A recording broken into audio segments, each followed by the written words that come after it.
High guys, আসসালামু আলাইকুম। আশা করি সকলে ভালো আছেন।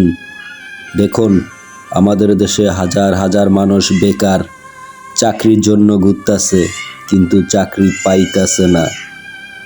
এই মানুষগুলার মনে কত আশা, এই মানুষগুলার পিছনে আছে যারা ভাই বোন মা বাপ, সবার মনে কত আশা, কত স্বপ্ন, কিন্তু দেখুন তারা ঘুরতেছে একটা চাকরির জন্য, চাকরি পায় না। কত কষ্ট মানুষের মনে, তবুও আছে হাসি, তবুও আছে হাসি।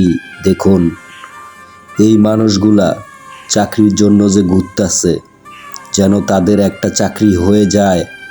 আমি সবার জন্য দোয়া করি যাতে আমাদের দেশে বেকার না থাকে, সবাই কর্মজীবী হয়ে যায়। আজ আমার একটা কথা মনে পড়ে গেল, কতগুলা মানুষ কত আশা, শত মানুষের শত ভালোবাসা, কতগুলা মানুষ কত আশা, শত মানুষের শত ভালোবাসা। আমি তাদের সবার জন্য দোয়া করি, তাদের যেন চাকরি হয়ে যায়, আমাদের দেশে যাতে বেকার না থাকে, সবাই কর্মজীবী হয়। তাদের সবার মনের আশা আল্লাহ আপনি পূরণ করে দিয়েন। সবাই ভালো থাকবেন। ভিডিওটা ভালো লাগলে লাইক কমেন্ট শেয়ার করে দিবেন প্লিজ। পাশে থাকলে পাশে পাবেন। এই ধরনের ভিডিও দেখতে চাইলে লাইক কমেন্ট শেয়ার করবেন, যাতে আমি আপনাদের পাশে